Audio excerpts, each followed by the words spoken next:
Hello, today I'm here to share with you about the work of grief. We know that grief is not easy. We know there's a lot of blood, sweat, and tears that goes into grieving. And it's hard work, it's not fun, and I'm not telling you something you don't know, but what I am about to tell you, you may not know. So a lot of people think that time will heal grief. Time will not heal grief. Time will help you to tuck it under.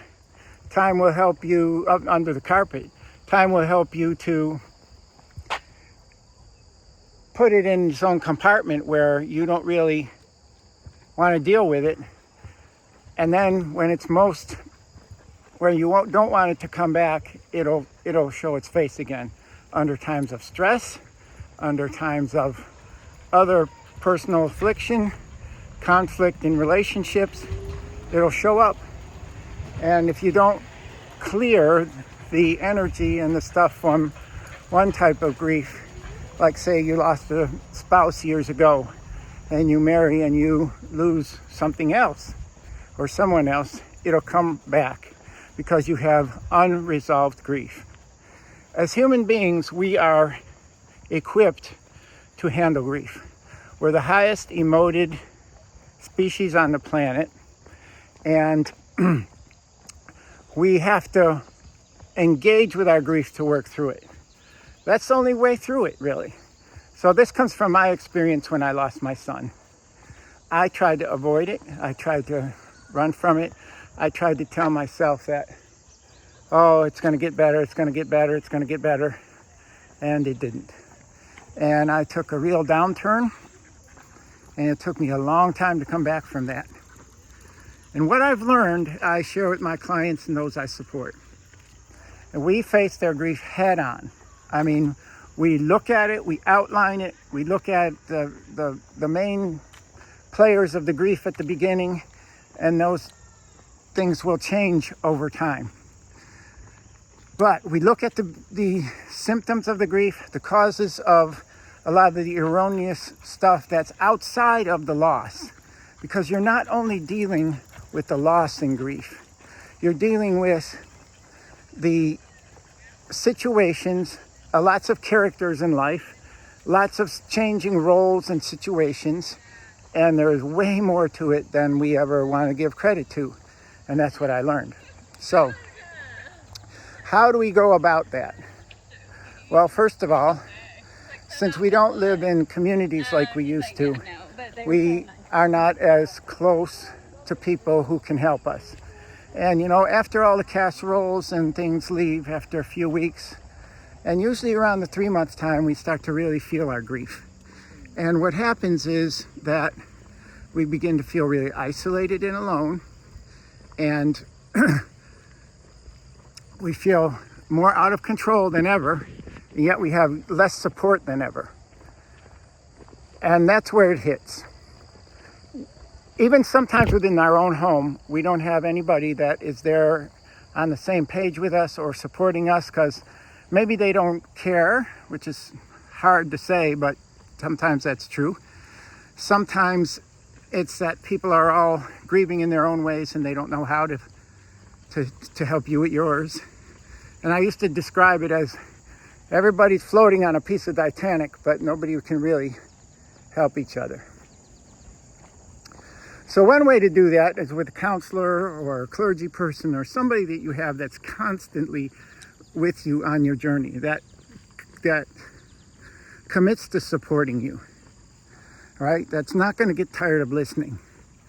And sometimes it's not that they really have to do anything, but we have to have a place where we can safely tell our story. And when we have that place and we tell our story time after time after time after time, that's where healing occurs. Now there's a program in Columbia University that they use where they have people tell their story week after week after week for like 16 weeks. And in that accelerated way, they found people benefited a lot. Now, I don't think that most people get through their grief in 16 weeks, Columbia University or not, okay? However, I do know that we have to have that safe place to tell our story. So the first thing is that you find yourself that place. The next thing is that people, it is hard work. We're dredging resources from our bodies and from ourselves that we have no idea how to find or that we even know exist. But you can do this. You know, you can reach deep down because this is soul work. Your soul is connected to the spirit of the other person, the soul of the other person. And so it's something that has to be nurtured, has to be slowly let go of, and no one should or can ever tell you that you should be in a different place or that you should be doing it faster or whatever, because that's all a bunch of bunk. Anybody who tells you different, it's bunk, okay? All right, so the next thing is self-care. Now, what does that mean? And you can roll your eyes all you want, but the basics of learning how to walk, how to sleep, how to eat again after a loss are really true. Hang on. I gotta rope my dog up here. So, in the early days, you just literally have to relearn how to exist again. In a way that you have no idea what you're doing, and in a way that is, you're numb, right? And when you bang your finger with a hammer, is it easy to feel things? It's not. Well, when your whole system, your whole nervous system, all of your being, inside and out, is shocked from a loss, you're numb and you can't feel things. And that's why when you work with somebody, they can help you to bubble up those feelings, because you have to rediscover a lot within yourself. Now, many of my clients are very astute and know themselves well. Others don't, okay? So it depends on your level of self-awareness as to where you go from there. But once you can get yourself to a place of restoring those resources faster than you're giving them out in dealing with your grief, that's when you turn the corner. And for some of those people, it's years. It was for me. For others, it's a matter of months. And some of that can be pushed by events in your life or situations in your life. Let's say you're a single mom and you've lost your husband and you have 3 kids. And so you've got to figure out how to be a mom right then and there. Full-time mom, full-time dad, all at once. And it's a transition that takes a little while.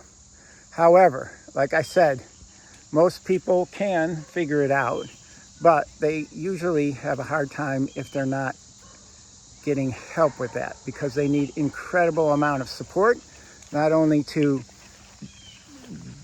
have faith in themselves, to believe in themselves, but to also keep reminding them of where they've come from, where they're going, and how well they're doing. And so this sweat and tears that we talked about from the beginning of grief can be worked through, and it is a lot of work. It is tough work. But I'm here to tell you that it can be done, and I gave you some tips here. So you don't need to do that journey by yourself. It never was meant to be done by yourself, because we used to have small communities or villages, right, where everybody knew everybody else and they supported each other. We don't know even our neighbors sometimes now. So it's a different world, and that's why we feel like we can't really adjust sometimes, because we don't have that connection with people that we used to have in previous times, right? So I hope you found this helpful. I encourage you to subscribe to this channel, to hit the button if you need some resources to get started to helping you with some grief. If you want to work with somebody, I'm available if you want to try that. If not, find somebody else. But I want to encourage you to first survive, then to strive, and eventually maybe even thrive. This is Harold Polis, who never thought he'd see a happy day again and is thriving. And I'm telling you, we can help you. Have a good day.